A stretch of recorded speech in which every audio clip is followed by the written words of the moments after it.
Palakkad bypass கிட்ட இருக்கிற ஆனந்தபவன் ஹோட்டலில் மார்னிங் பிரேக்ஃபாஸ்ட் சாப்பிட்ருந்தோம். அதில் பார்த்தீங்கன்னா அந்த பருப்பு வடையில் ஆயில் கலப்படம் பண்ண மாதிரி வேறு டேஸ்ட் இருந்தது. நம்ம அதை போய் கேட்கும்போது அவங்க இர்ரெஸ்பான்சிபிளாக பதில் சொன்னாங்க. அது மட்டும் இல்லாமல் காஃபிலையும் சில விஷயங்கள் இருந்துச்சு. அதை கேட்கும்போது அவங்க கரெக்டாக ரெஸ்பான்ஸ் பண்ணலை. அங்கே கொடுத்த பதில் என்ன அப்படின்னு பார்த்தீங்கன்னா, முடிஞ்சால் நீங்கள் எங்கே வேணாலும் சொல்லிக்கோங்க, நாங்கள் ஃபைனை கட்டிட்டு போயிடுவோம் அப்படின்னு சொல்லி ரொம்பவுமே அப்படியே அத்தாரிட்டேரியனாக ஒரு பதில் சொல்லியிருந்தாங்க.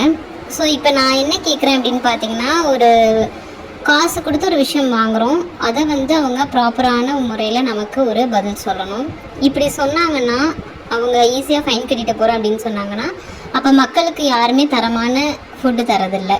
ஸோ உணவு அப்படின்றது எல்லாருக்குமே முக்கியமான ஒரு விஷயம். அது இந்த ஆனந்தபவன் ஹோட்டலில் இப்போ வரக்கூடிய காலங்களில் கரெக்டான ஒரு சர்வீஸோ அல்லது உணவுப் பொருட்கள் எல்லாமே நல்லாவே இல்லை. அதுதான் உண்மை. அதனால் இந்த ஹோட்டலுக்கு போனீங்கன்னா எல்லாருமே பார்த்து கவனமாக சாப்பிடுங்க.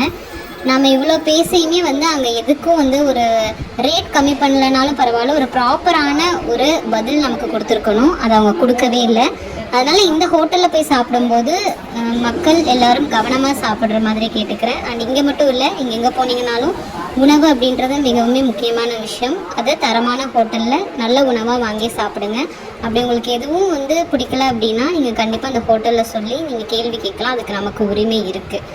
அதனால் இந்த ஒரு ஹோட்டலில் சாப்பிடும்போது உங்களோட பாதுகாப்பு ரொம்பவே முக்கியம் அப்படின்ற கருதி இந்த வீடியோ போட்டிருக்கேன். தேங்க்யூ.